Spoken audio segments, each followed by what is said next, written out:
Bon, je vous explique les bails. Salut tout le monde, c'est ActuYTB2. On va regarder une story de Nabil Flix qui va dénoncer le harcèlement au boulot professionnel. Voilà, dans une truc d'esthétique. Et après sa vidéo, je vous dirai mon avis. N'hésitez pas à mettre un pouce bleu et à vous abonner. J'ai été contacté il y a quelques semaines de ça maintenant, pendant que j'étais en tournage sur mon documentaire là, par rapport au rappeur, par une fille qui m'explique avoir travaillé pour un institut de laser. Donc ils font l'épilation au laser définitif, etc. Elle m'envoie le nom, mais je fais pas directement le lien. Et elle me dit que voilà, elle aimerait dénoncer son patron, que elle ainsi qu'une vingtaine d'employés aimeraient dénoncer leur ancien patron parce que il y a plusieurs comportements qui vont pas. Et donc j'essaie d'en savoir plus. Elle me fait parvenir dans un premier temps des vidéos, où on voit le patron parler à ses employés. Donc comme de la merde, mais vraiment les rabaisser à un point, vous avez même pas idée. Et sachant que le patron a le double de leur âge facile. La plupart des employés, elles ont entre 18 et 22, 23 ans. Et lui a plus de 40 ans, ok? Donc dans les vidéos, je vois que il rabaisse une de ses employés en lui disant espèce de petite merde, t'es qu'une merde, regarde ta gueule, qui c'est qui va te marier?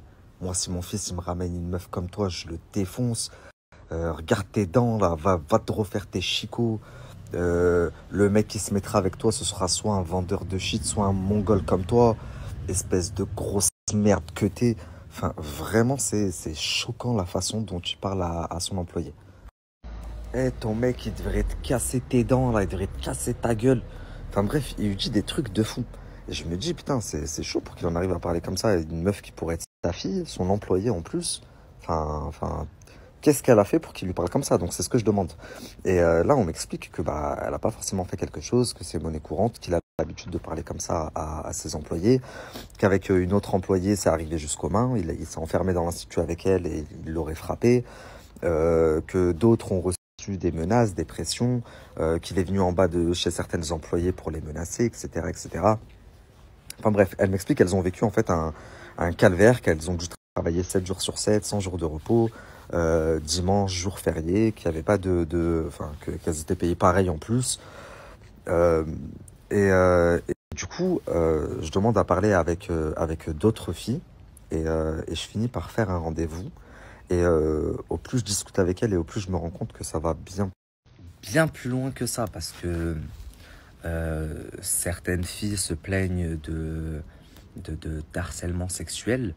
Euh, elles montrent certains messages. D'autres filles viennent me voir et me prennent à part pour m'expliquer que euh, elles ont eu des rapports avec le patron, qu'il aurait un petit peu profité de son statut de patron pour avoir des rapports avec plusieurs d'entre elles. Et elles ont à chaque fois à peu près la même version. Tout ce que je vous dis, c'est prouvé, hein. À chaque fois, elles ont des messages, des conversations, des audios.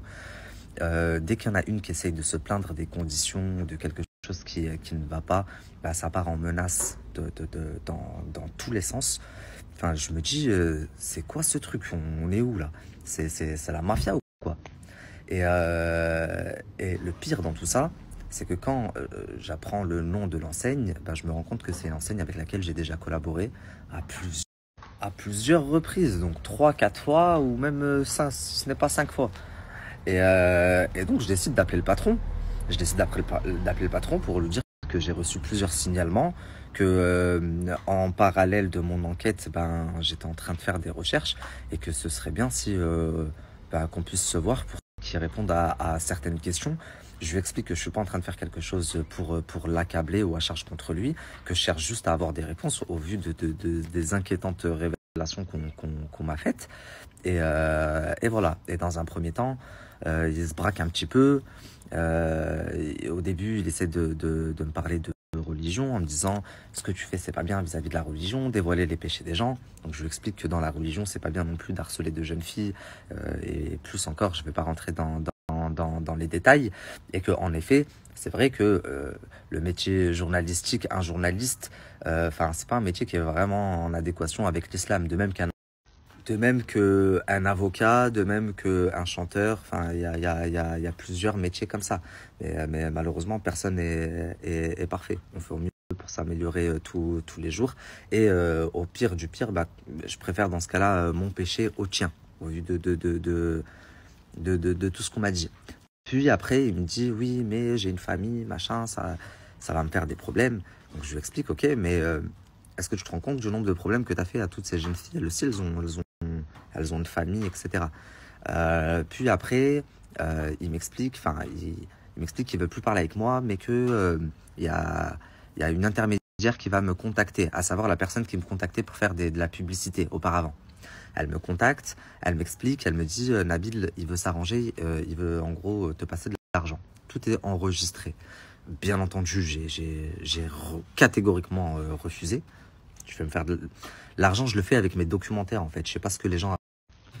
Ça a coupé, je disais, je sais pas ce que les gens n'arrivent pas à se mettre dans la tête, mais mon argent, je le fais avec mon contenu. Et alhamdoulilah, je gagne bien ma vie.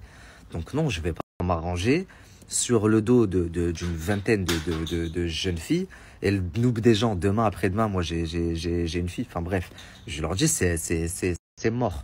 Donc quand il comprend que c'est mort, il m'appelle, il m'explique que non, il veut pas que le documentaire sorte. Tout a été enregistré. Et quand il comprend que la seule option, en fait, c'est si vraiment il n'a rien à se reprocher, de venir se défendre et de répondre aux questions. Il est parti voir des gens. Il a sollicité des gens qu'il a payés ou je ne sais quoi pour le défendre, pour mettre un coup de pression à mes équipes et moi-même pour pas que le documentaire sorte. Alors même que j'ai même pas encore fini le documentaire que je suis en train de faire actuel. Ah, imaginez-vous, c'est pas une attitude suspecte. Le mec, dans un premier temps, il a rien à se reprocher. Dans un second temps, il propose de l'argent. Dans un troisième temps, il appelle en suppliant, en essayant de jouer sur les sentiments. Dans un quatrième temps, il va payer des gens pour nous mettre un coup de pression. Je me dis, en fait, il y a sûrement... en creusant, je vais trouver encore plus que ce qu'il y a au final. Et donc, j'ai commencé à rencontrer des filles, comme je vous ai dit tout à l'heure. Et en effet, en creusant, je me suis aperçu que ça allait bien plus grave.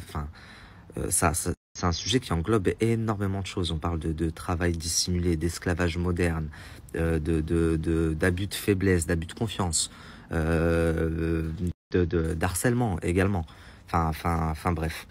Et donc, je vais vous donner le nom de l'enseigne, puisque il y a 3 jours de ça, subhanallah, j'ai vu une influenceuse, une amie à moi, Noémie Mabel, qui a dit qu'elle allait faire une story sur cette enseigne aussi, parce qu'ils avaient brûlé une abonnée à elle. Et elle a montré le bras de son abonné ou de son ami, je veux pas dire de bêtises.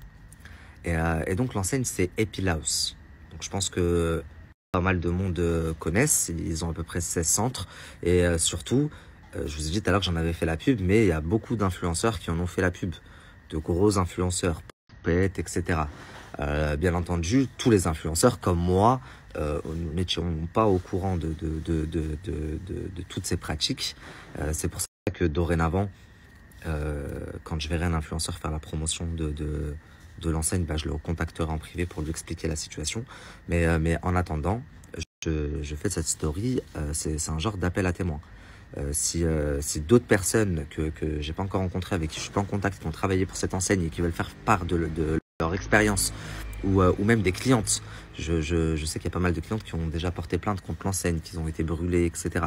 par rapport aux machines. Parce que j'ai également recueilli le témoignage de pas mal de clientes, certaines qui témoignent aussi, qui témoigneront dans le documentaire, qui expliquent avoir été brûlées par les machines, etc., qui montrent leurs photos, l'état de leur corps. Mais toutes les employées que j'ai interrogées et qui participeront également au documentaire m'expliquent qu'en fait, lors de leur formation, parce que pour pratiquer la machine de laser, il faut être formé.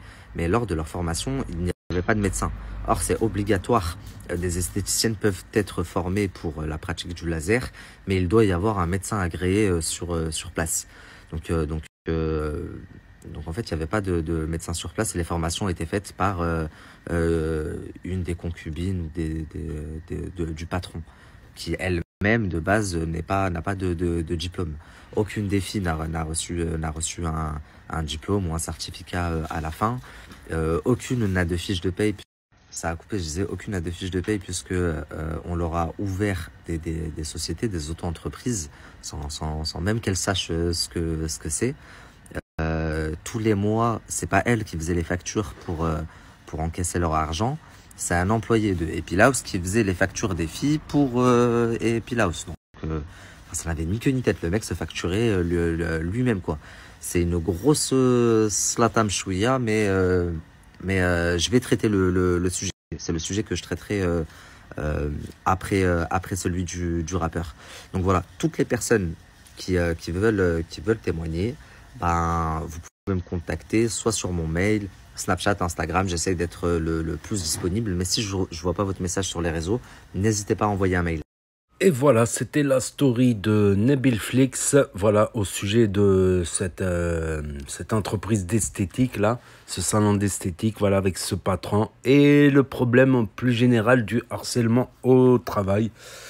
Voilà, parce que certains patrons se prennent pour des dieux, pour je sais pas qui, et à traiter les employés comme des merdes, comme des sous-merdes. Ben, certains, à force d'entendre ça, ben, ils se prennent vraiment pour des sous-merdes. Et ensuite, ils se prennent pour des sous-merdes.